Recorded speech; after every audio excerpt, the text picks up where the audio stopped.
আমরা গেছিলাম বললাম মায়ের মেলাতে। তো যাই হোক, রাস্তা থেকে দেখতে পাচ্ছ বাস গাড়ির কত ভিড় লেগে গেছে। মানে মায়ের মন্দিরের যে রাস্তাটায় ঢুকবো তার মিনিমাম তার আগে 10 মিনিট ধরে হাঁটতে হয়েছে। 10 মিনিট মানে হাঁটা মানে অনেকটাই, হয়তো তারও বেশি। মানে মেন রাস্তাটা যেটা সেটা অতটা হাঁটতে হয়েছে, তারপরে তো আছেই আরও হাঁটা বাকি। তো যাই হোক, এখানে ফাইনালি আমার হাজব্যান্ড গাড়িটা রেখে দিল, ওর চেনা জানা একটা দোকান ছিল সেখানে রেখে দিয়েছে।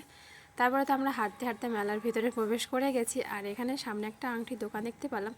এতগুলো আংটি আছে, বিশ্বাস করো, বললে হয়তো বিশ্বাস করবে না। আমি যে আঙুলে আংটি নিব সেই আঙুলে আমার একটাও হচ্ছিল না, লুজ হয়ে যাচ্ছিল বা টাইট হচ্ছিল, মাপ মতো একটাও হয়নি। মানে আংটিগুলো এতটা সুন্দর ছিল, বাট নিতে পারলাম না। যাই হোক, মন্দিরের এখানে চলে এসেছি মায়ের দর্শন করার জন্য। আর মানে যেদিন আমরা গেছি যেই টাইমটা, তো ওই টাইমটাতে একটু হলেও ফাঁকা ছিল মায়ের ওখানে। তো জয় মা বললা, তারপরে মায়ের দর্শন করে ওখান থেকে চলে এসেছিলাম এই পুকুর পাড়ে। এখান থেকে জল ছিটিয়ে নিল আমার হাজব্যান্ড, আমাকেও ছিটিয়ে দিল।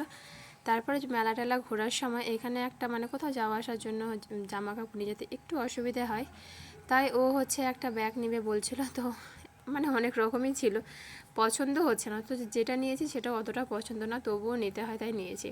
ব্যাগ নিলাম, ব্যাগ নেওয়ার পর এখানে ভাপা পিঠা খেয়েছি, ও খেয়েছে কুশারের রস, আমি খাইনি কারণ আমার কয়দিন থেকে সর্দি কাশ জ্বর লেগেই আছে।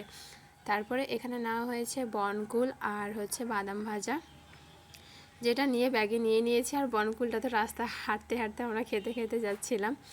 তারপরে এখানে চলে এসেছিলাম পাপড়ি চাট খাওয়ার জন্য। আর পাপড়ি চাটটা মানে পাপড়িগুলোকে ভাঙতে দেয়নি, তো চামচ দিয়ে খেতে অসুবিধে হচ্ছিলো, তাই আমি এখানে হাত দিয়ে খাওয়া শুরু করে দিয়েছি। ওটা খাওয়ার পরে আমার হাজব্যান্ড বলছিল চাউমিন খেতে ইচ্ছে করছে, তো ওখানে চাউমিন নিয়ে বসে পড়েছে। আমিও খাইনি, কারণ এখান থেকে আবার অনুপার বাড়িতে যাব, ওর সাথে নেমন্তন্ন আছে, অলরেডি সবাই খেয়ে দিয়ে ওর ওখান থেকে চলে গেছে, আমরা সবার লাস্টে যাব। যাই হোক, খাওয়া দাওয়া করেছিলাম, আমি এখানে বসেছিলাম, তো আমাকে একটা চামচ দিল, আমি আর বেশি খাইনি।